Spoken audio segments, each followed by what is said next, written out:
part of... Okay. Right. Hello, everyone. Welcome to this evening's event here at LSE. My name is Patrick Wallace. I'm the current head of the Department of Economic History, and I'm also one of the professors in the department. And it's my pleasure to chair this event here tonight. Before we get into that, I've just got a few of the standard practicalities. This is obviously, it's an in-person event, but we are recording it and it will be available online later, so please keep that in mind as you participate. Obviously, please do put your phones on silent. It's always a joy when we hear them ringing. And finally, if there is a fire alarm, the assembly point is out along the alley, up the stairs, and outside the library, by which point I suspect we may have lost most of you, but apologies for that. Okay, so this is a moment when histories of slavery, histories of colonialism and empire, and histories of the richness and poverty of nations have become intertwined and are being debated with a new freshness and a new energy. In the US, this obviously has been one of the most active debates in the public sphere over the last few years. And here in the UK, it's become an increasingly important and, I think, rich area of conversation, particularly since the events in 2020, amongst which, obviously, we saw the toppling of the statue of Edward Colston in Bristol. So this is a really important area where economic histories of slavery, economic histories of Europe, economic histories of the Atlantic world are all intertwined. So it's therefore an enormous pleasure and a great opportunity for us all to have two of the most eminent economic historians practicing in Britain today coming to discuss their attempt to wrestle with this huge literature and very important question. I'm just going to introduce them briefly, and I'm also going to introduce our two discussants. The first author is Maxine Berg, who's second in the row there, and she's going to speak first. She's Professor of History at the University of Warwick, and her publications are voluminous. I counted at least 12 edited or authored books. Pat Hudson here is the Emeritus Professor of Economic History at the University of Cardiff. She's also incredibly prolific. I counted 13, so she's slightly ahead of Maxine, but we're not going to let them get competitive, right? It's also worth saying that among her other marks of distinction is that Pat was also an undergraduate here on what was then the BSc Econ, so it's really nice to have people coming back at this stage. Both Maxine and Pat have made enormous contributions to the field, individually on a whole range of topics. They've also written together several times previously. I think the first time was now 30 years ago. And given the scope of what they're talking about today, it's worth noting that both of them wrote separately economic histories of the Industrial Revolution within a couple of years of each other in the 1990s. So we've got an enormous foundation of knowledge and expertise here in the room. This is a discussion, though, that Pat and Maxine are going to present their work, and then we've got two comments. And the first is going to be by Nick Draper, who's a senior research associate at the at UCL.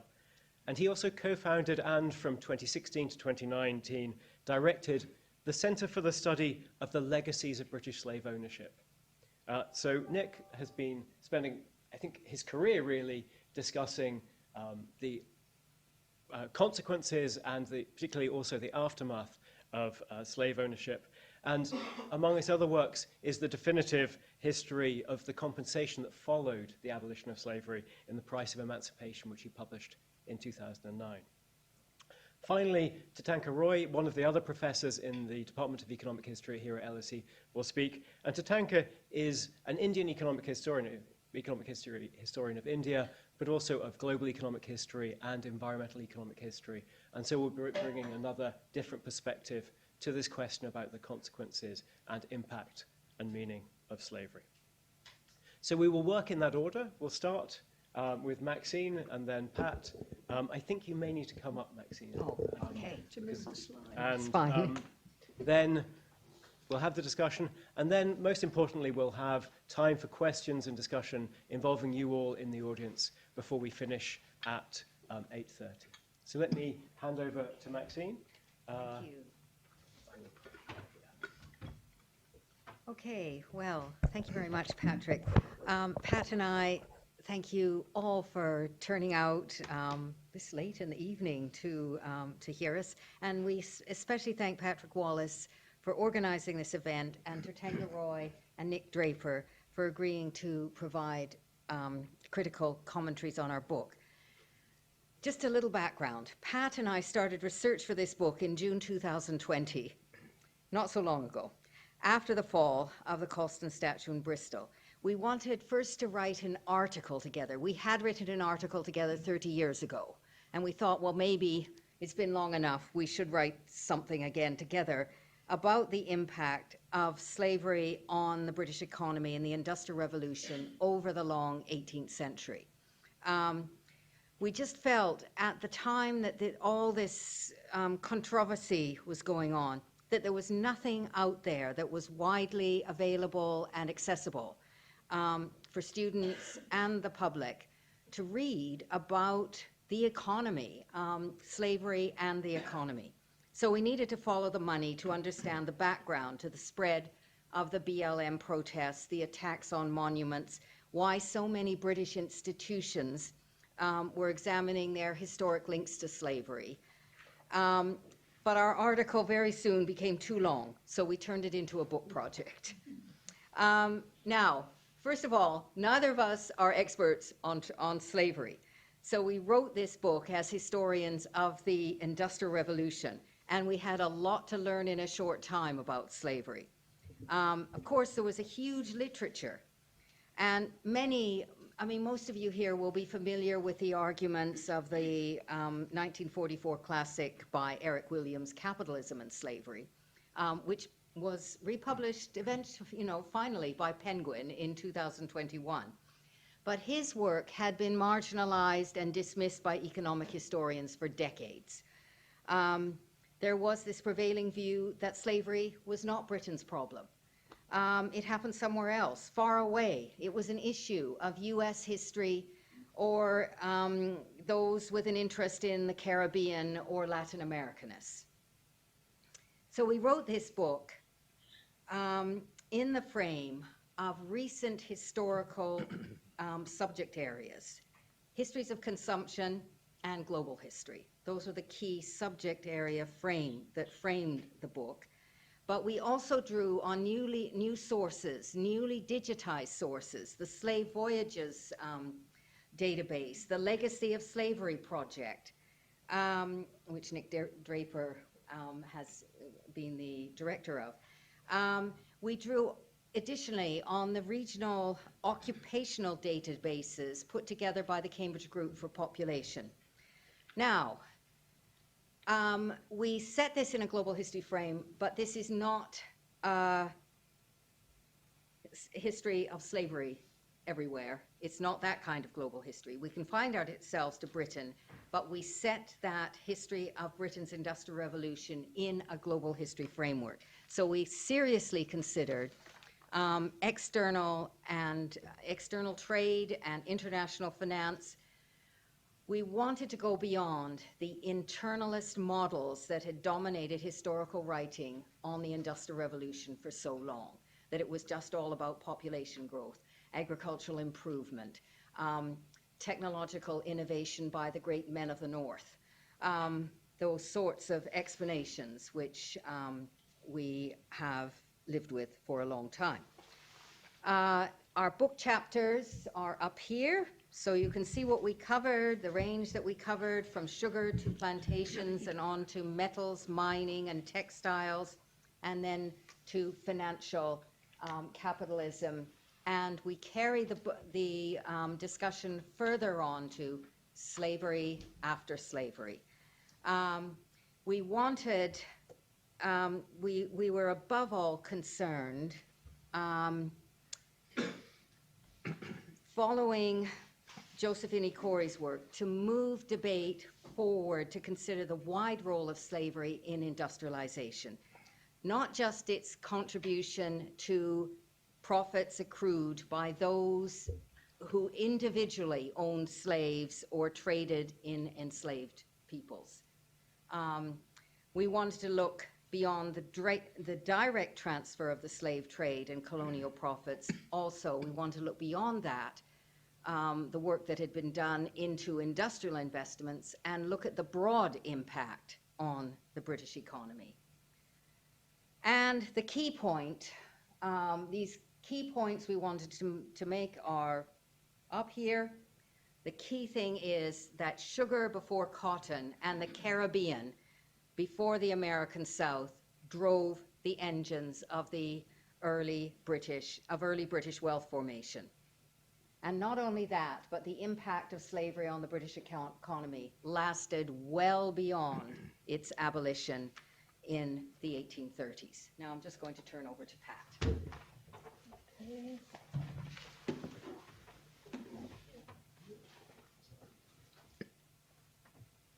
Okay, well, I'm just going to take one of the chapters in the book and use it as an example of our approach. And this is chapter 8 on finance. Profits generated by discount houses, commission agents, bankers, mortgagees, stockbrokers, underwriters, and others that were involved in plantation finance and slave trade finance are rarely factored into accounts of slavery and its impact on the British economy or any other West European economy. In addition, the slave trade and plantations generated innovations in financial institutions and practices. These affected multinational international payments, national and international trade credit, banking, mortgage lending, stockbroking, and insurance. They also affected the institutions and practices of public finance. And all of these had spillover effects on the rest of the economy that we try to examine in the book. In private finance, we focus on three ways in particular in which Atlantic colonial trading and investment impacted on financial services through new national and international credit and payment systems and their institutions, through developments in the mortgage market, and finally through insurance. And I'll just say a little bit about each of those three to illustrate the way in which we've tackled this.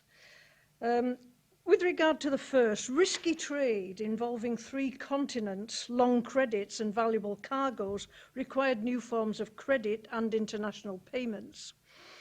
Extensive use of bills of exchange developed, guaranteed and backed by wealthy financiers and discount houses largely in London, even though the main slave trade by the mid-18th century was carried on from the northwest, in particular from Liverpool. By the late 18th century, no other country had such a set of intermediaries and institutions reducing the risks of trade and, through commissions, dispersing the profits of trade through the economy. And this is important. This is what we're trying to sort of emphasize in all the chapters, really, the way in which the profits from slavery didn't just accrue to those who literally handled enslaved people in terms of trading them or owning them, but they were more widely dispersed and through the economy, through dealings and commodity chains and financial chains of transactions. Now, this bill system speeded up turnover times in Atlantic trading. Ships didn't have to hang around in Caribbean ports waiting for return cargoes. They came back with bills and in ballast. It also impacted on the money supply and credit of the industrial hinterlands of Britain's Atlantic ports, especially Liverpool. Bills comprised up to 90% of the inland trade of the industrializing areas between the 1780s and the 1820s, and they circulated as money. They created a pyramid of credit that oiled the wheels of trade and stimulated provincial discount banking and encouraged the expansion of manufacturing capacity. On maturity, these bills were sent to West India houses in London. These were companies made wealthy by the earlier explosion in the sugar trade and in lucrative plantation investments. Via their agents in the Caribbean, they had guaranteed final payment. And the system, importantly, therefore, linked the resources of the industrialising provinces with the London money market through this chain of credit and discounting of bills of exchange.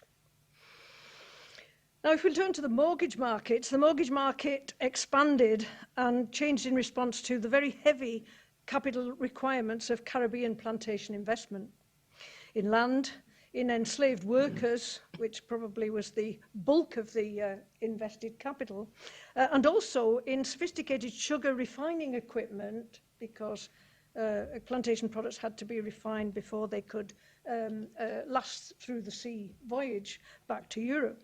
Tens of millions of pounds of capital was raised on the security of land and movable property halfway across the globe. This was a new thing. It became very common in the 19th century with Britain's imperial expansion in Asia and elsewhere, but this was a relatively unprecedented means of raising finance on the security of these distant landed estates. Enslaved people, along with industrial equipment and the land itself, were pledged against loans. This was regularised in the Colonial Debts Act of 1732, and this reduced collateral constraints on the amount of investment funds that could be raised on the basis of existing collateral. Risks were high, but so were the rewards of production for protected markets, especially in the mid-century decades when many Caribbean estates grew in value between 3 and 10 times, enriching the mortgagees. Frequent defaults, because of the riskiness of the trade, frequent sales of estates, frequent inheritances, partly because of high mortality rates in the Caribbean, and remortgaging that was necessary, led to hefty commissions for financiers and lawyers. These are very rarely factored in these fortunes that were made by financial intermediaries as a result of slave investment in plantations and the slave system. To quote Richard Sheridan, who's written some wonderful work on Caribbean slavery some years ago now, but he was the first to point out that the whole value of the West Indian colonies was paid for over and over again, and the proceeds of those transactions quietly deposited in Britain. That's a quote. Finally, on this private financial changes, insurance, it's something that has been dealt with by previous authors, but we've had another look at this area. The importation and storage of flammable raw materials, especially cotton and sugar, and their processing using naked flames, stimulated the expansion and growing sophistication of fire insurance in the 18th century. Some of the new fire insurance firms were set up by sugar refining, groups of sugar refiners in particular, but also later on people involved in the cotton trade. But the biggest impact of the slave trade and Atlantic colonies in the insurance sector was on marine insurance. The slave-based trades drove well over half of overseas voyage insurance. Britain's key place in national and international marine insurance by the late 18th century, reduced mercantile risk and encouraged more trade. The profits of the industry increased the wealth of insurers, brokers, and underwriters. It also led to pools of capital from premiums entering the supply of investable funds in the economy. The annual average of total premiums alone during the period 1793 to 1807 has been estimated at around £6 million. This is a massive injection of capital continuously into investable funds as premiums were invested in the markets to finance further insurance activity. Now, turning to public finance, We argue that the credible commitment needed to sustain the very high level of state borrowing required for the navy, trade wars, colonial defence, etc., was underpinned by, obviously, by fiscal capacity, but we argued that this was substantially predicated on the expansion of slave-based Atlantic trade and the customs and excise duties on colonial groceries. More importantly, the slave trade and slavery also played a role in convincing public creditors that sovereign debt was safe and liquid. The first big debt for equity swap occurred in 1711 at the foundation of the South Sea Company, which was founded on the immense prospect of the immense profits to be had from the slave trade, particularly to Spanish America. And the South Sea Company Foundation took over £10 million of outstanding state debts at its foundation. And then, when it crashed after the bubble, the reorganization of the company has been described by Larry Neal, for one, and I would agree, as a defining moment in the emergence and securing of public finance in Britain.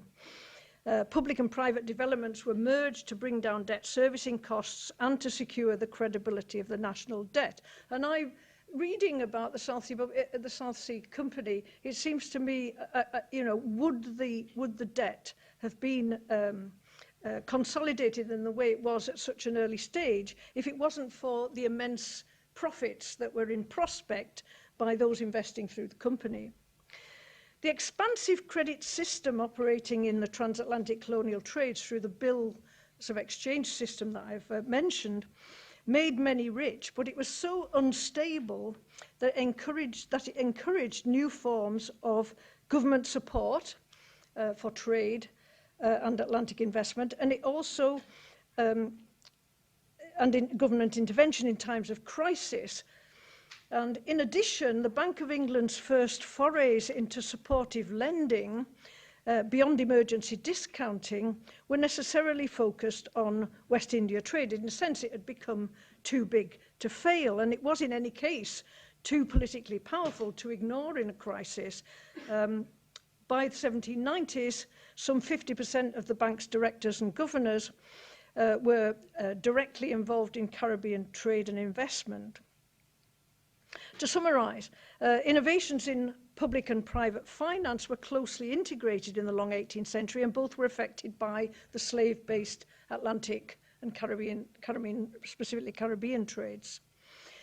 They created the financial infrastructure that enabled merchant banking firms to invest in slavery beyond the Caribbean in the 19th century, in Cuban and Brazilian sugar and in US cotton. Also in tea plantations and other extractive primary product trades based on coerced labour of different kinds in the formal and informal British empires in Asia, Australasia and Africa.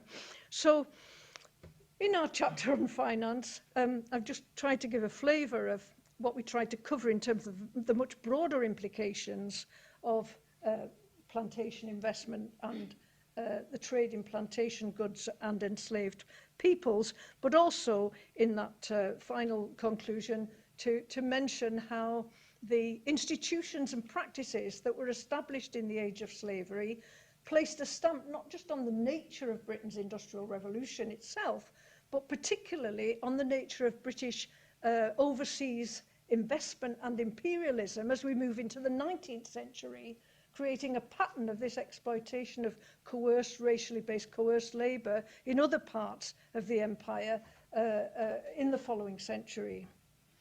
Thank you.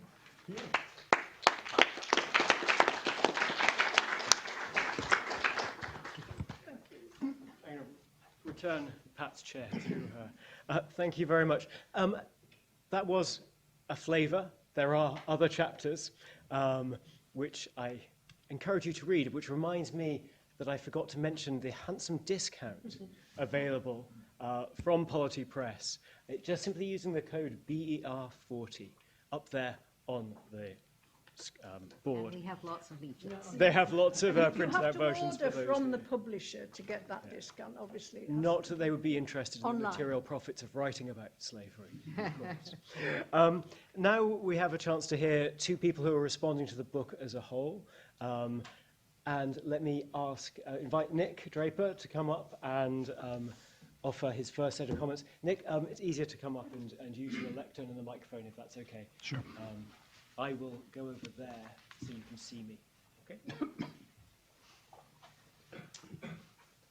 Thank you, Patrick, and thank you to everybody who's here tonight. It's an honor for me to be sharing the platform with Professors Roy and Berg and Hudson. I'm going to be talking about the book largely as a political intervention, because I think that's what it is, in large measure, and to put that in the context of where we've been in the past and also perhaps where we're going to go in the future. I think Professor Roy will address a little bit more directly the remarks from Pat on financial capitalism. So my remarks are largely going to go back to what Maxine set out as being the aim of the book, or the objectives of the book and the context of the book. In 2015, I was in Oxford presenting the work of the Legacies of British Slave Ownership Project, the early fruits of that project, to the Economic and Social History Seminar at Oxford. I gave my piece, and the first question wasn't really a question. It came from the most senior person in the room, as is the Oxford manner. He said, "I don't know why you're bothering with this stuff. I demonstrated 10 years ago that slavery played no role in British economic development." And now, a few years later, we have Maxine and Pat's important new book, and it's coincided with the republication, as Patrick mentioned, of Eric Williams's Slavery and Capitalism as a Penguin Modern Classic. For years, teaching that book, I've relied on an edition from the mid-1960s. That was the most recent edition in the UK. It's a different story in its publishing history in the US. The context between 2015 and today has changed dramatically in Britain. The cultural and political context, the salience of slavery now, the history of slavery, is higher in British life than it probably has ever been. Abolition has certainly been more salient in the past, but the salience of slavery is now at the highest it has been, after decades, centuries of exclusion and evasion. And of course, it is an intensely political question that the book addresses, because if it's true, and we'll come back to whether it is true, if it's true that Britain was made fundamentally by a much wider group of people than historically have been encompassed in accounts of Britain's modernity, then presumably the country belongs in some fundamental way to a rather different group of people than, again, historically, we have tended to assume, believe, and propagate. The facts haven't changed, and the facts have been known for a long time. What's changed, of course, is the context. And something is stirring in the UK in economic history. The question to me, or the questions for me are, what is it exactly that is stirring? What is its staying power? And how can it be reinforced? And when I say how can it be reinforced, of course, implicit in that view, or in that phrase, is the view that the current book is not itself going to do that. It may be unfair to expect a single book to move the needle. And in popular consciousness, no single book can. But I'm talking about intellectual understanding. And this book is important. It's critically important. But it marks a return, I'd argue, to a previous level of understanding and knowledge, which has proved a cul-de-sac in the past. And the challenge now is to ensure that it's not a cul-de-sac again, a cul-de-sac in the future. So if we're going to build a new common sense around Britain and slavery, then we need to storm the commanding heights of academic history and establish a new hegemonic understanding of what slavery's role is in that. I'll come back to this issue of what more to be done, but let me focus, of course, as I should, on the book at hand. It's about the centrality of slavery in the Industrial Revolution, as you gathered from both the title and from Maxine's introduction. What that centrality is moves around a little bit in the book, and I think, again, this matters. On page 7, the authors say, we do not argue that slavery caused the Industrial Revolution. And that's fair enough. No one argues that, or, in my view, has ever argued that. But then they go on to say, neither do we argue that slavery was necessary for the development of industrial capitalism in Britain. In fact, the whole book argues exactly that it was necessary. And that's, you know, the power and the importance of the book. And on page 12, in fact, this is an economic history of industrializing Britain with its slave roots examined and acknowledged. State policy, colonial ambitions and slavery brought Europe, the African continent, North America, and a small group of islands in the West Indies into a dynamic of capitalist development that proved crucial to the making of the Industrial Revolution. And that also influenced the nature of British capitalism in the longer term, which I think Professor Roy will return to. Now, that is a completely brilliant summation of the centrality of slavery to the Industrial Revolution. And again, they return in the conclusion to similar statements. Now, these arguments are the same, as was acknowledged in the introduction and is acknowledged clearly in the book, as those of Eric Williams in Capitalism and Slavery in 1944. His book ranged far more widely than does the current book, because it was concerned not only with the Industrial Revolution, but also about race and about the end of slavery, about abolition as well as slavery. So it's an extraordinarily broad scope in Williams, and Williams' project was to place slavery at the center of world history as the foundation of modernity, both economic and political modernity. And in his aphoristic style, Williams integrated the rise, fall, and aftermath of colonial slavery and its constitutive role in the formation of race in the modern world. He sketched out a dialectical movement in which slavery first builds up industrial capitalism, and then industrial capitalism turns on slavery and destroys it. So that's the motion in the book. Obviously, Pat and Maxine's book is concerned with the first of these, the relationship with the Industrial Revolution. It's not concerned, and there's no reason why it should attempt to engage with the issues of abolition or with the issues, perhaps the issue in the end of slavery, which is its legacy in race. Their book is a very powerful work of synthesis of work over the past decades, including, of course, their own work, and that of many other scholars. There are 34 pages of bibliography, and there's nothing that I've read that they haven't read and thought through and synthesized. So an extremely valuable compilation, but also extending and deepening the arguments, as you saw with Pat's brief account of Chapter 8 in Finance. But ultimately, they are occupying or covering the same terrain as Williams. And what happened to Williams on that terrain? 80 years of rejection of his wider theses, as well as the Industrial Revolution argument. And the same fate indeed befell Joseph Inikori, who 20 years ago published a book called Africans in the Industrial Revolution, a remarkable piece of scholarship of empirical research. He might just as well not have written the book for all of its presence in the consciousness of schools, universities, certainly wider British society. How many people know of Inikori? In LSE in 2023, 6 people. No, anyway. Seven. I have it on the slide. 12% increase. So Williams' treatment in mainstream economic history, if I can put it that way, including, I would infer, at LSE, has taken 3 forms, or took 3 forms. Either he's been ignored, or the work's been misrepresented in ways that are so directly misrepresentative that you would have to think about at least the probity of the academic processes behind that misrepresentation, or his work's been dismissed on the basis of the fallacy of large numbers. Slavery is this big, the British economy is that big, how could one have affected the other? And I won't belabor these 3 issues, but I just want to just run through some of the symptoms that Williams has faced, because Pat and Maxine are going to face exactly the same thing again. And there's no question in my mind. All the players are on the pitch already. And so this is a predictable sequence that's going to unfold.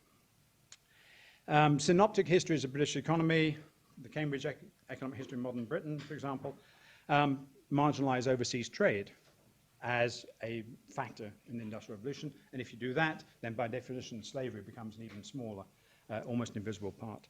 There is a chapter in the 2014 volume that Nuala Zahadir wrote on overseas trade and empire. It's sandwiched between the transport revolution and economic ideas and the emergence of political economy. So it's not front and center. it's fair to say. An alternative form of exclusion or of overlooking is the counterfactual. And again, many of you will have views about counterfactual history. But that history says we didn't need slavery. Let's assume that slavery didn't exist. We would have produced the same things in the same way, or at least in enough volume, so we don't have to worry about slavery. It seems to me a very extraordinary way of dealing with slavery in British history, because we did have slavery, and slavery did produce the effects that we're talking about. So I know that the parlor game of counterfactual history has an appeal for a particular constituency, but it is intellectually extraordinarily dishonest in this context, in my view. The misrepresentations that I've alluded to, and indeed Maxine alluded to as well. He has been represented as arguing that slavery caused the Industrial Revolution. Of course, he never said that. He was explicit. He said it must not be inferred that the triangular trade was solely and entirely responsible for economic development, the growth of the internal market in England, the ploughing and the profits from industry to generate still further capital and achieve still greater expansion played a large part. And again, he's been represented as seeing the profits from the slave trade as being the critical economic linkage between slavery and the British economy. And again, that's not at all what he argued. What he said was that, as Pat said, slavery provided a triple stimulus to British industry. British manufacturers are deployed as trade goods on the west coast of Africa. New industries grow up to process the produce, the slave-grown produce, and the British Caribbean provided important markets, the British Caribbean and the American colonies, while they lasted as colonies, as important markets for British output in critical industries. And all three of these arguments are demonstrated in spades in the new book. There's no doubt, once you've read those, that this is what happened. There's finally the dismissal to say, okay, well, Williams has said his piece, and the locus classicus for this was an article in 2000 by Eltis and Engerman. It said, in which they said, the slavery business formed a relatively small share of the Atlantic trade of any European power. Its direct contribution to the economic growth of any nation was trivial.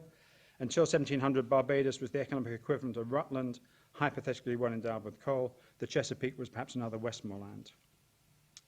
In 2000, when they wrote that article, Joseph Inokori's work was circulating. He didn't publish until 2001, 2002. But he spent a lot of his time lecturing in arenas like this to explain to people what it was that he had done and what he was saying. None of that, of course, penetrated in any way into this dismissal.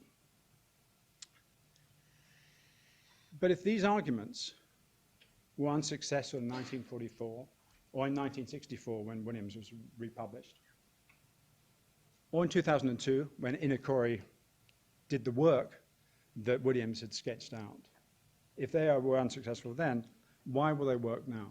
As I say, the facts have not changed. The facts have not changed. The environment is different, and this book is a symptom of that change in environment. But the resistance that will come will, as I say, mirror exactly what happened to Williams. And I think, I would imagine, Pat and Maxine, you've already begun to feel and sense just how that will play out, right? All of us can. How, though, could these arguments be strengthened further? And is there a possibility that we could get to an irrefutable case in which, as I said, in the end, we can storm the commanding heights and make it impossible for economic historians to do any of the three things that I've just described to Maxine and Pat, or to any other successors who come to them? First, I think, is the question of scope, and the book is bounded in the same way that Williams is bounded. There's a primary focus on sugar, and the next book or books need to see tobacco, sugar, and cotton as being sequential and cumulative commodities in which none is privileged over the other. The Industrial Revolution is associated in most people's minds, obviously, with cotton, and in a way that's what we're building towards, and that's a 19th century phenomenon. And so it's not really as an afterthought that it should be here. It's one of, as I say, this triptych. The tobacco industry, which again is, of course, noted and dealt with, was critically important to Scotland, for example. And now, in Scotland at least, the historiography is different than it is in the UK. than it is in England. Tom Devine there argues that slavery was critical to Scottish industrialization. Scotland was a tiny economy. Their involvement in slavery was very intense, and he is far more emphatic than English historians about the importance of slavery. There's a narrowness, of course, in national historiographers, and this includes the new history of capitalism that's underway in the US. Those are bounded, again, by national definitions. So the periodization matters. If you end in the 1830s with British colonial slavery, you miss a huge chunk of important stuff. And there's a geographic limitation. And Cotton will provide the connection between US and UK development, and then in turn connect those two developments with slavery. And I'm coming to a close.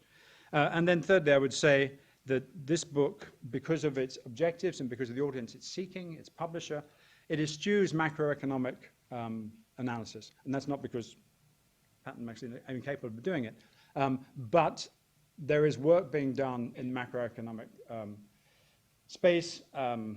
It's being done by Klaus Rombach, of National Bureau of Economic Research, in which a lot of the old shibboleths about the small size of the slave economy and the big size of the British economy are being reworked and remanaged, and that needs to be brought to bear as well.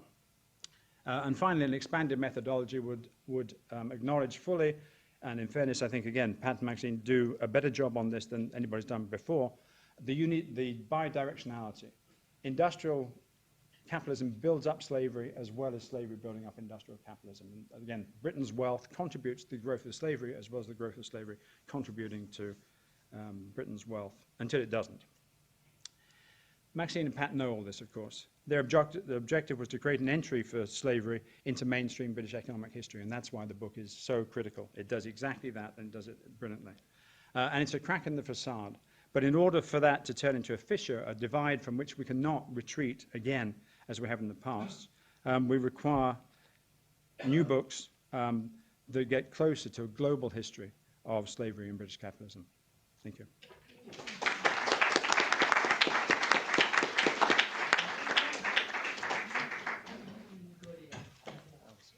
Excellent. Thank you very much. Let me bring Tatanka. Perhaps why don't you come up, because the microphone is here. Okay.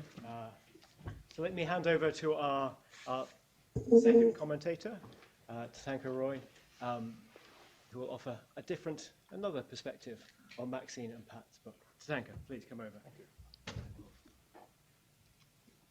Okay, well, first of all, big thanks to the organizers for asking me to introduce this book, to discuss it.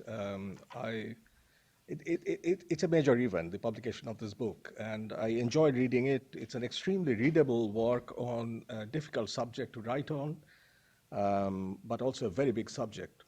I also read it with a very specific question in mind, how it helps teaching economic history. And the answer is clear. The book should be an essential reading in any course on the Industrial Revolution or the Great Divergence. In that kind of classroom, it serves a purpose that no other book serves quite as well. In my talk, I will discuss 4 features of the book which makes it such an important and crucial contribution. But I will not be all praise. I'll move to a 5th point, which debates with the book. Sorry, the organizers gave me the microphone, so you will suffer. You will suffer the consequences of that. Many other writers, well-known ones, as well as not so well-known ones, have studied Atlantic slavery. By the way, much of the book is about Caribbean slavery, not about the broader Atlantic slavery. There are a lot of differences within that world. However, I'll continue to use the phrase Atlantic slavery, because that makes the argument makes the argument stronger, argument of the book stronger than otherwise it might seem like we are talking about very narrow regions. Many books have studied Atlantic slavery. Some studied industrialization while being mindful of the Atlantic system. This book is different. It's about British industrialization and how that process gained from Atlantic slavery.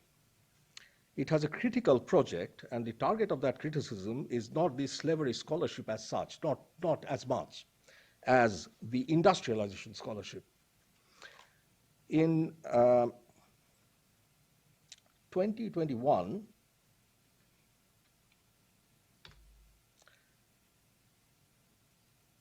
in 2021, Berg and Hudson published an article criticizing Joel Mokyr, who said that the Industrial Revolution originated in forms of transactions in knowledge. Instead, they said, quote, Britain's rise to dominance in Atlantic trade was the major causal factor. I think I have it here. No, hang on. Okay, slavery, capitalism, and the Industrial Revolution takes that critique much further. But now their target is much bigger. It is practically all of the rise of the West stories we discuss in the classroom. In a review article in the Journal of World History about 4 years ago, I listed 16 theories of the rise of the West, all of which have British transformation at the center of the narrative. As you can see, each one of these, statistically speaking, has exactly 7% chance of being the right theory.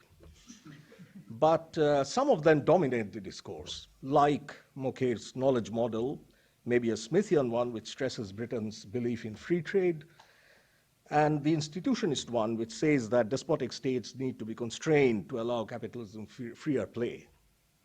Each one of these starts with Britain and also ends with Britain. Implicitly, they ask why Britain was the first country to industrialize, what was special about British society in the 18th and 17th centuries.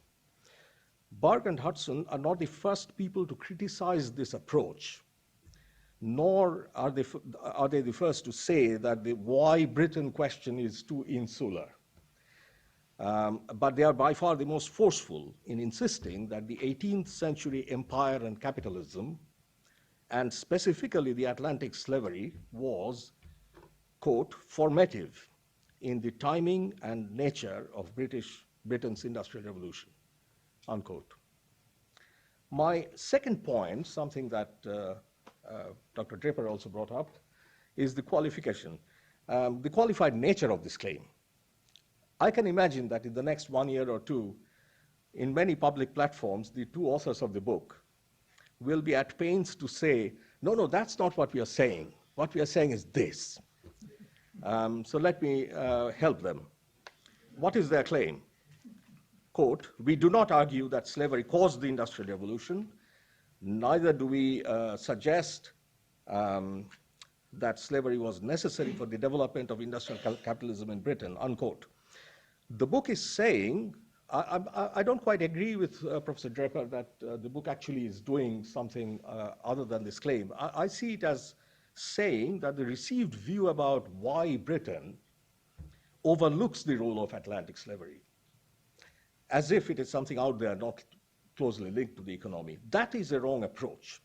And I think these authors are completely persuasive on that point. I read Trevor Barnard's 2015 book about a month ago, and of the several things that remains with me, that struck my mind, was where the rich people were, the rich British people were in the 18th century. Well, they were in Jamaica, the richest British people. And most of that wealth actually found its way back to Britain. So that's what is the message of the book. The third feature I wish to highlight is the emphasis on the externalities generated by the slave trade, on commodity trade, technology, global ties, innovation and finance, maybe education. Many quantitative historians calculate the profit rates in trade or production. That's useful, but the huge multiplier effect was perhaps more relevant in explaining industrialization. Money moved into quasi-public goods, infrastructure, institutions like banks and insurance, and education, universities.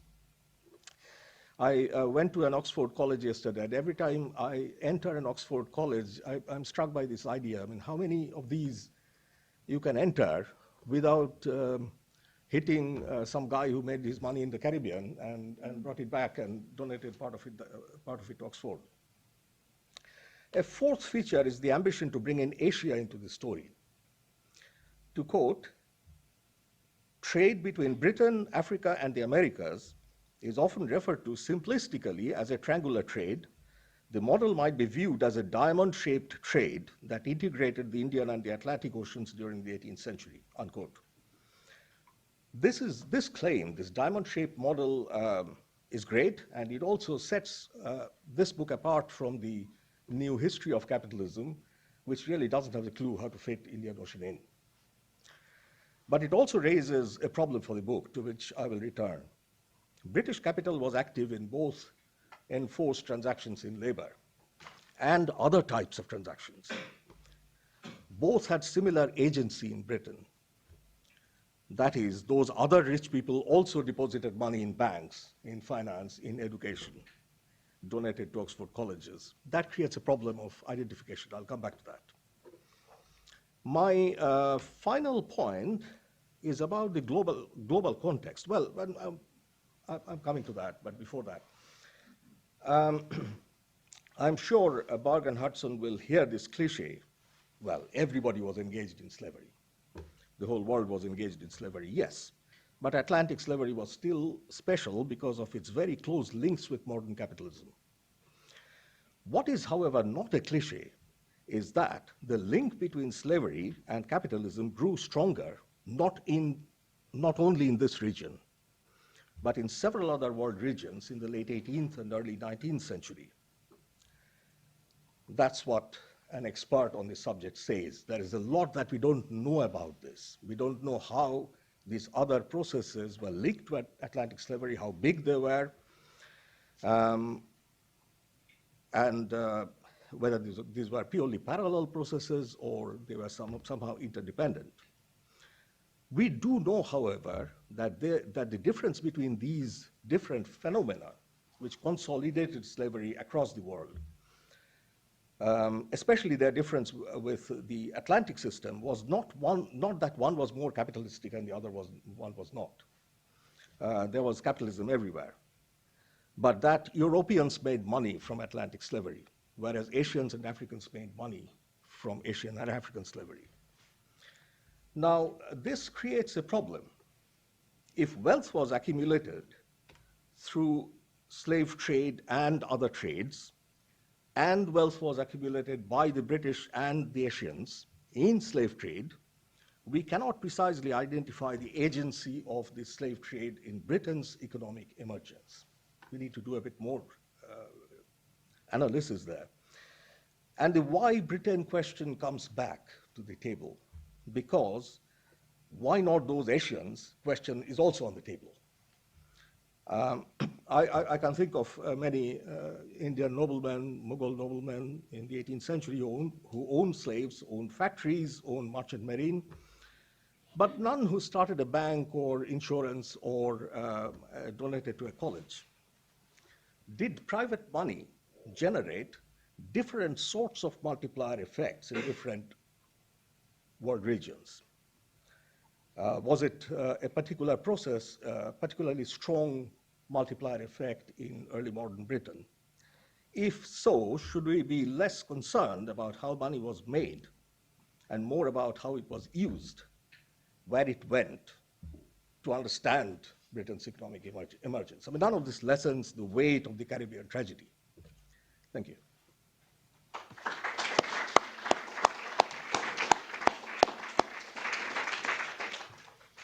Thank you very much, Tatanka. We've had two, I think, quite rich, very challenging and very eloquent commentaries on the book. We're going to have some time now for questions from the floor. So I'm going to invite you to think of them and raise your hands. Because we're recording and because we don't have a mobile microphone, I will actually kind of summarize very briefly your questions and pass them over. That will also allow Maxine and Pat time to just digest for a second, generally producing a better response. But while you're kind of drawing questions together, there are a couple of things that came out there, apart from the urgent need to write yet another even bigger book that both Nick and Tatanka ended with, that we need to embed a kind of global history of slavery and economic change around this.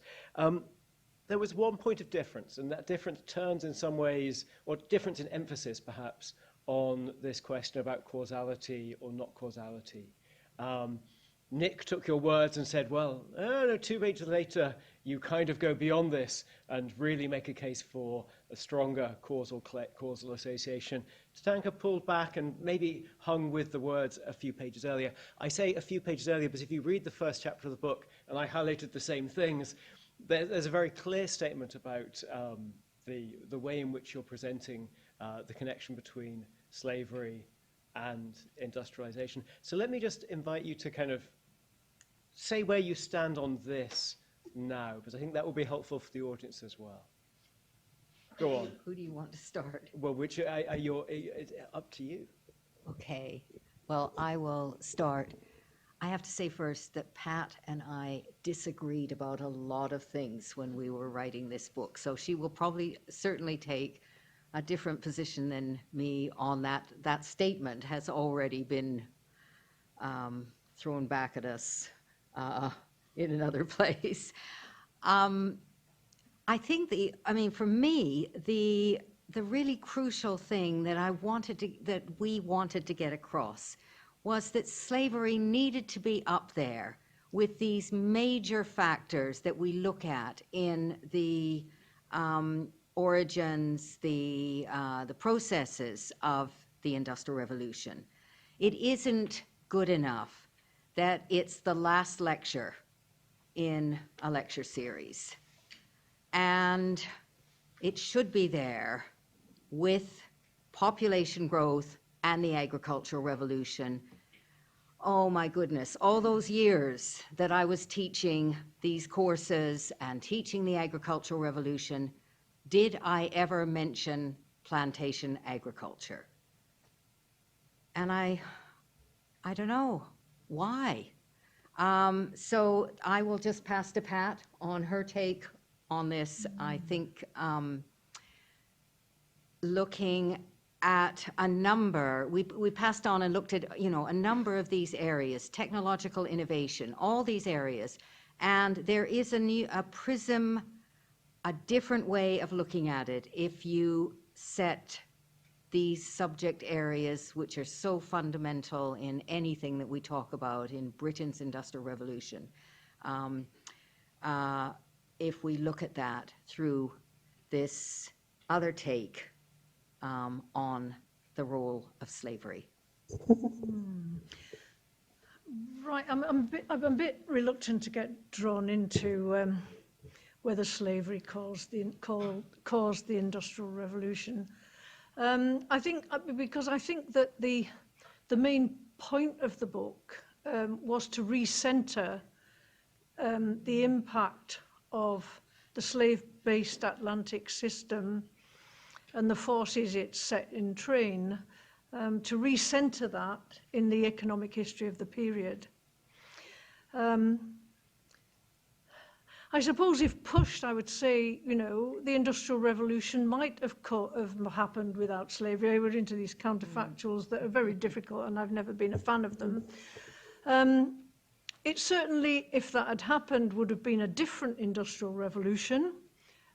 Its timing would have been different. Its nature would have been different. And we try to paint a picture of the sort of Industrial Revolution that emerged because of slavery and slavery's capitalism, if you like. It was a particular sort of Industrial Revolution, and I think that the imprint of the global trade that Britain was involved in at the time, not just the Atlantic trade, but also Asian trade, which Maxine has written a great deal about in terms of product innovations and emulation of sophisticated Asian manufactured goods. The whole global system trading system within which Britain was placed had a formative effect on the nature of Britain's Industrial Revolution and indeed its timing. and maybe that's a different statement than saying whether or not the slave-based Atlantic economy caused the Industrial Revolution. I think the Industrial Revolution may well have occurred in the fullness of time in other ways, and manifesting different characteristics without slavery, but it certainly would have been, I think, longer in its emergence, more delayed, and possibly less financial, less financial and commercial, because I think one of the things that comes out very strongly in the book is the way in which finance emerges, and the service sector of the economy emerges as just as important from the mid-18th century and through into the mid-19th century and beyond. This is a sector as important, and more so by the mid-19th century in GDP formation estimates, than the manufacturing sector. So it's a particular type of industrial revolution that is predicated on financialization, actually, in the financialization of trade and investment, overseas, long-distance, risky investment. And that stays a characteristic of Britain's industrial economy and industrializing economy through the 19th century. Great. I think you can see here the complexity of starting to think about the causes, right, and how we go about it. But let me open the floor. Safia, I have a question from you, and then we'll go to the gentleman behind. Yeah, thank you very much. This is absolutely fascinating. You kind of touched upon one of my questions just now, which was, I was wondering how the definition of what an industrial revolution is has played into the writing of this book. What should we take as this is starting an industrial revolution? But also with regards to how the nature of slavery, the way it was, getting back to Professor Roy's point, how that plays into it. Because one of the things is, in the East, you have a very different nature of slavery, very household-based, more type. You don't have plantation agriculture quite the same way as you do, in the Americas. So I was wondering whether you touch upon that at all. Well, we do. I mean, there are so many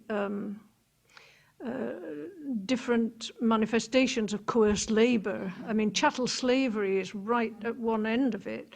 And the slave societies of the Caribbean, where 90% of the population was enslaved and kept in check by 10% in many of the sugar islands, these were unique societies,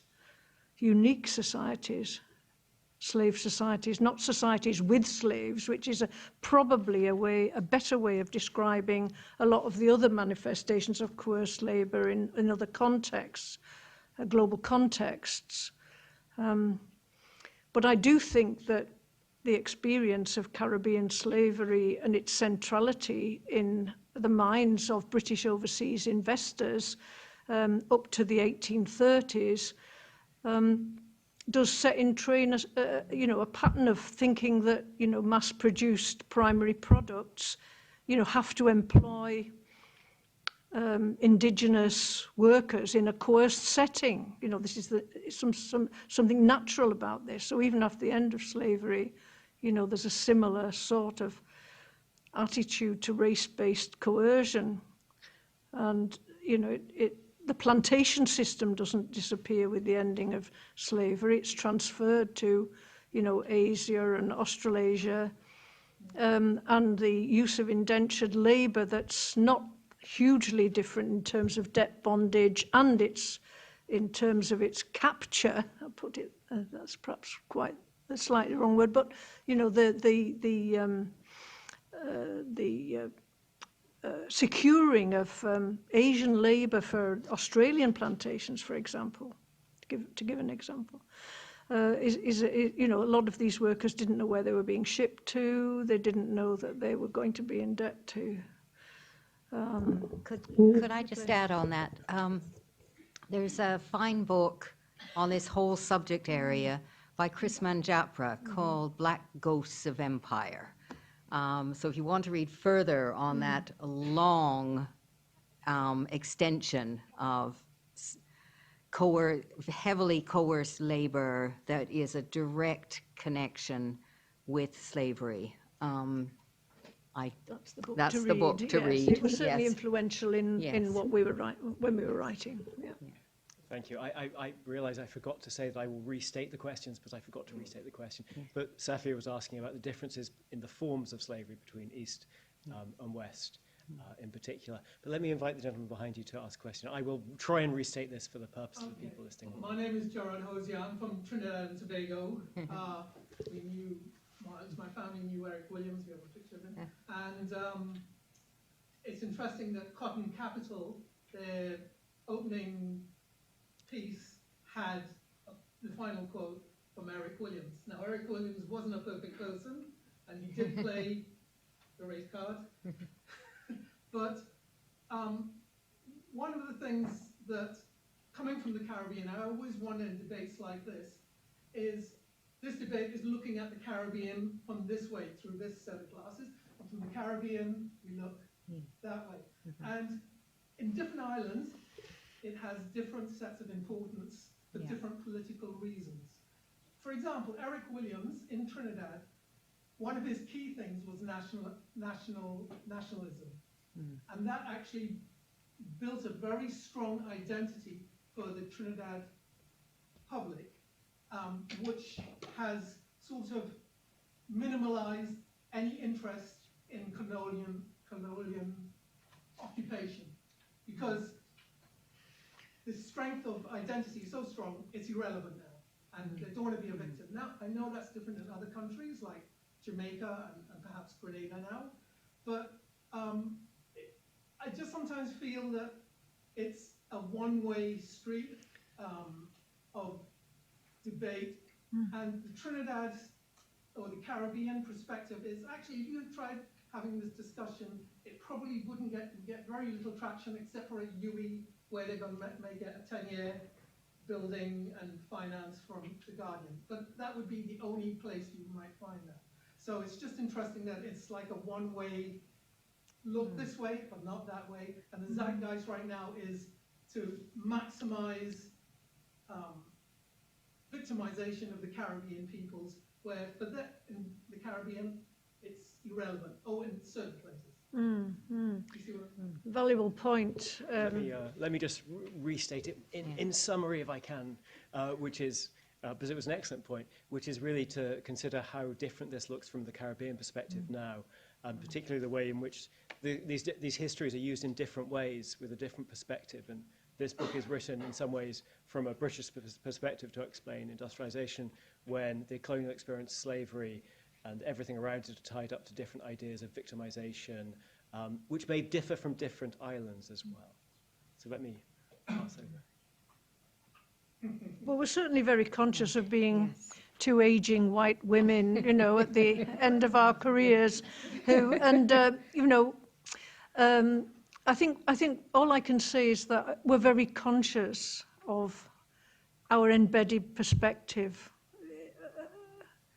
our whiteness, and also our Eurocentrism. We really are. But you know, it's very hard to wash that from everything you write. And it would be very interesting for us to hear more from Caribbean scholars. I mean, we read a wonderful book by Satchel on steam engines in the Caribbean. Wherever we could get hold of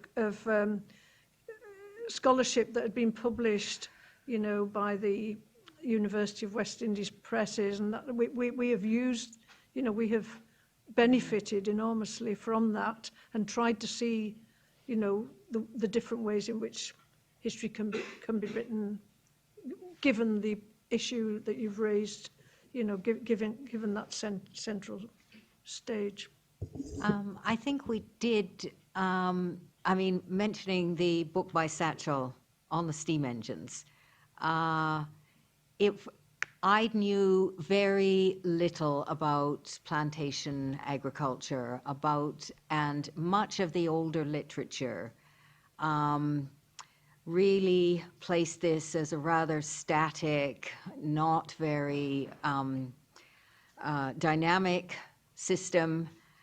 And it was, we found a great deal and wrote about that in our chapter on plantation innovation, on innovation and especially on the part played by skilled black enslaved labor, and all the kinds of smaller scale technologies that rarely get considered in making this plantation agriculture so successful. Okay. I have a little bit of a queue, so I'm going to work through this in turns. Let me invite you to first. I just wanted to come back, I think, to the book itself. Yeah. And I was thinking very much of your point, Nick, about the sort of the reception party point for the book, and the way in which, in fact, I'm reminded that coming here, I went online and had a look, see what only reviews of your book, and I see that they're already putting the boot in. Yes. And indeed, actually, with reference to Eric Williams, which is quite interesting, and say, also, it's already been discounted, we don't work with that. So what I wanted to ask you was, I mean, obviously, I have a view, as you can tell, as to the sincerity of these sorts of attacks, and to what extent they're in good faith. I wanted to know whether, in the book itself, how much you engage with these sorts of arguments, if you pardon me for that, or did you spend more time just actually sort of mapping out the truth? So this is a great question. It's about how much in the book you engage with the critiques that similar theses have attracted in the past, particularly the Williams thesis. Is that fair summary?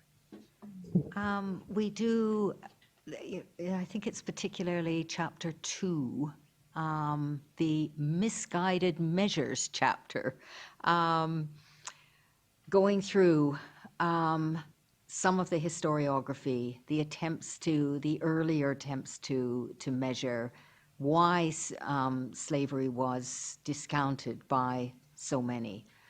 So there's that side of it. And we did engage also in what we hoped would be a debate with Joe Mokyr on the role of slavery alongside technological innovation and skilled labor, tacit knowledge, all these things that I have loved for so long. But somehow, I mean, it got very difficult. People have their positions and they don't like to give them up if there might be a problem. So I think there's going to be quite a lot of debate like that. I go back to the position that we set out at the beginning of the book. We're not trying to claim that slavery was the only thing that we need to look at in explaining industrialization, but we want to make its place more central, much more central. And I would add to that, we would like, and we've always said this, to stimulate new research. Yes. You know, by covering the range that we've tried to cover, there are so many postgraduate potential projects that we could point to. And although Nick made a point of saying the facts haven't changed, of course facts do change in the sense that new data is uncovered. Sometimes data is much easier to manipulate and obviously use when it's digitized, and Nick would be the first to agree with this because he's been responsible for that large project. So the facts may not change. I mean, it just depends how you define a fact, but a fact only becomes a fact when you can use it, when it's a piece of evidence that you can use.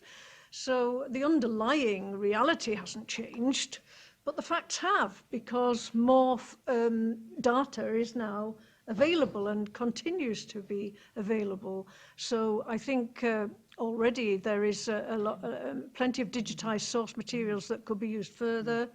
There's also and new research being done all the time, but it's just to inject some new, broader vision research into the whole debate about where overseas trade fits, You know, we've had half a century of endogenous explanations about the Industrial Revolution, half a century of looking inwards at, you know, what was special about Britain, why was Britain precocious, you know, without looking outwards, basically, in economic history, certainly.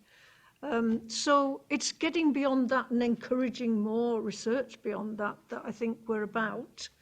The Telegraph review by Ambrose Evans Pritchard actually was quite heartening in that he said we'd persuaded him that the slave-based Atlantic system was infinitely more important than he'd given it credit for in terms of, you know, the development of the British economy. So his main gripe was that we'd gone on about the, you know, reparations debates and the longer-term impact of slavery in terms of social and cultural and political life in Britain.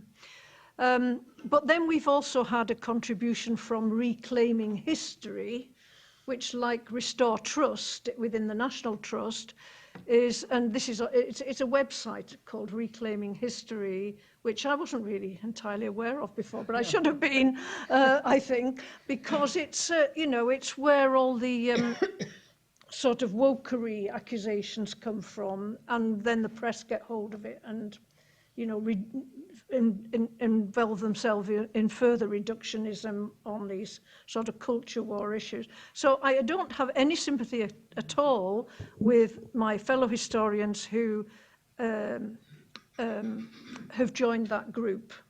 And the sort of scholarship they write, I'm afraid, is we set out to do a serious piece of scholarship, not to involve ourselves in culture wars. And so this Reclaiming History piece, we've just ignored. You know, it's the best thing not to give it oxygen. Until now.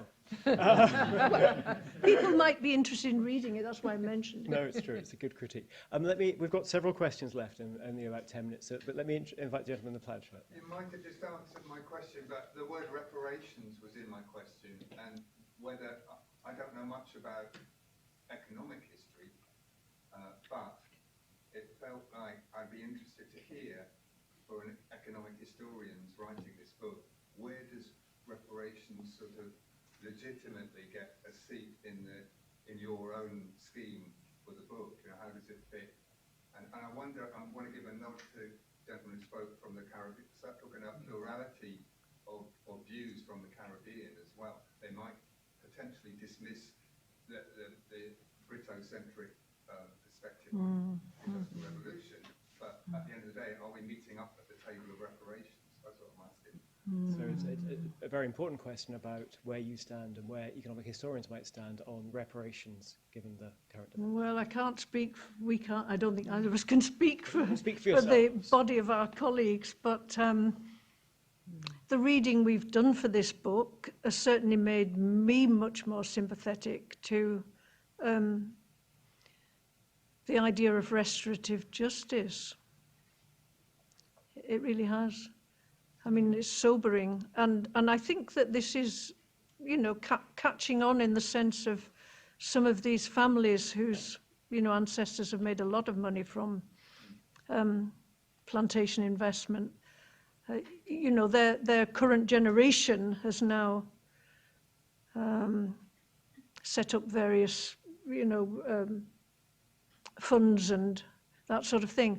But, you know, the point made here about the view from the Caribbean is so salient here because, you know, we can brush it off by, you know, financing a few scholarships in Oxford for black students or something. I mean, you know, it's got to be done, you know, on an international basis with full admission of, you know, what seems fair in order to, in some way, restore long-term global inequalities that came about because of this whole part of history. It can't just be, you know, it can't just be done on a top-down paternalistic way. reparations can be divisive too, because there are different Absolutely. communities in every country, and that can set the cat amongst divisions. It's a And very difficult it topic. could be really uncomfortable. Okay, we have a number of questions. We're going to try and get through them, so let me encourage you to be succinct in your responses. Let me start with the gender. Oh, no, let me start with, sorry, it's Alka, and then we'll go for the gender. Sorry.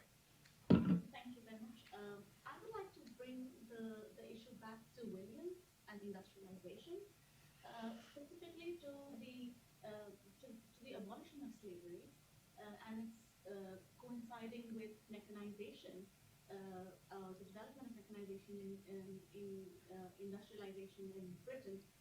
So I wondered what your thoughts were on William's thesis on this matter, about the abolition of slavery. And if I may very quickly ask a second question, please, which is that in one part of the book you write, it's not racism that led to slavery, it's slavery that led to racism. I wonder if you might speak a little bit about this in the context of racism in Britain today. So I was asking about the connection between abolition and mechanization, that part of William's thesis, and also, you probably don't have time, but about the connection between slavery and race, given that we have some other questions. But see what you do. Okay, I'll just start off on this. Well, William's position was that slavery, at the point where the slavery was abolished, in the Caribbean, it was already on its way out. It was these plantations were declining. Mechanization was developing in Britain. The cotton industry was rising. Well, this was a position which, I had accepted before, but what we found very interesting in this is how dynamic and vibrant this sugar economy remained right through up into the end of the sugar duties in 1846. So, and those plantations, they went through periods of crisis, but new territories were brought in with conquests, etc., and there was new expansion. So it continues on, much more significant than certainly I had understood from my past reading. So I think that is one aspect. And I think the other really exciting thing that we found was the close connections between the use of cotton produced in the Caribbean, this cotton barbadensa, this long staple special cotton, the very close connections between that and the mechanization of the cotton industry. The work of John Stiles on this has been absolutely really fundamental. And so that cotton came from the Caribbean and Brazil, really, and Brazil particularly in the 1790s, from the 1790s. So all this story about cotton from the American South, this is after the fact. The bird has flown. All those major cotton innovations, cotton machines, had been developed and to use, and they only worked because of this special long staple Caribbean and Brazilian cotton. So that whole story of Brazil, I think, needs to be also incorporated much more fully into our Industrial Revolution. But it's a good example as well of Amerindian scientific breeding of the cotton, because it seems it wasn't, the planters that developed these strains. They were in existence in parts of South America before they entered the Caribbean. These particular strains of long staple cotton. Your other question was about race. We had a lot of debates about those sentences. I mean, this is a really, really difficult issue. The key thing that point we wanted to get across here was the really big significance of this Atlantic slavery and its distinction from other kinds of slavery.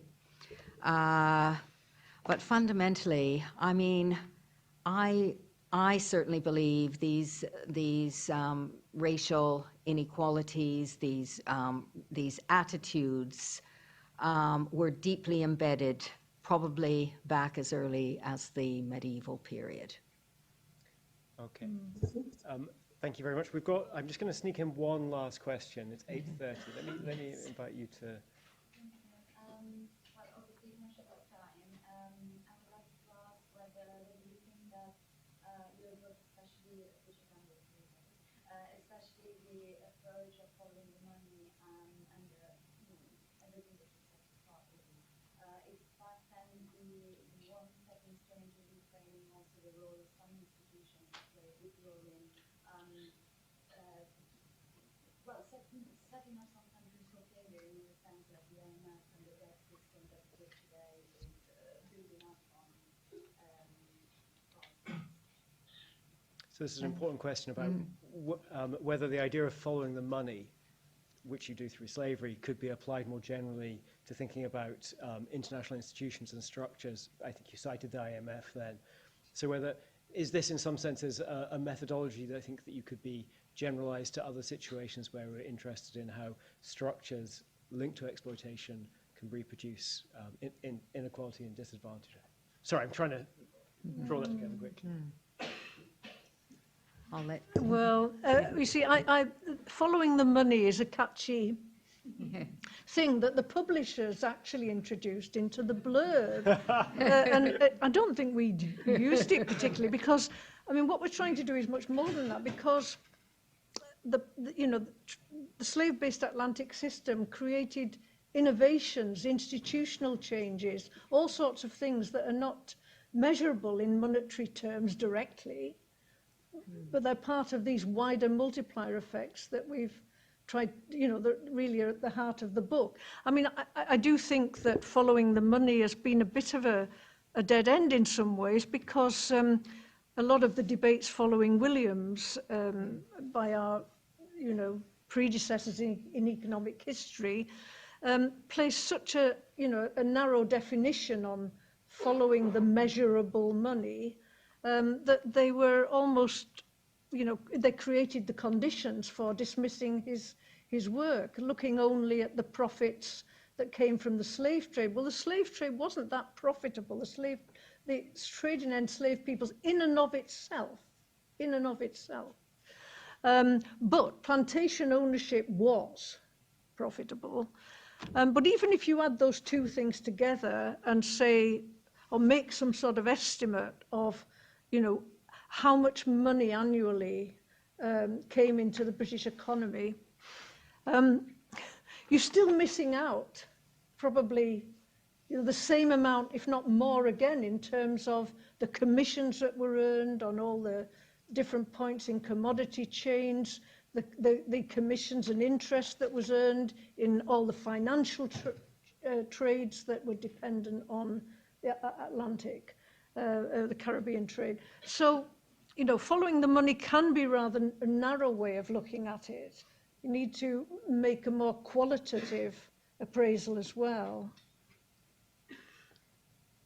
I think that sums up what you've done in the book really, really well, actually, which is broad, ambitious, and bold. I'd like us all to thank Pat and Maxine, but also Nick and Tatanka for what's been, I think, a really engaging and important conversation.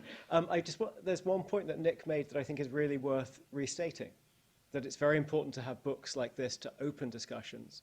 And what's incumbent upon us all, as researchers, as thinkers, as people engaged and interested in these questions, is to not allow those conversations to end or be shut down. So let me thank everyone and invite you all to thank our speakers here tonight.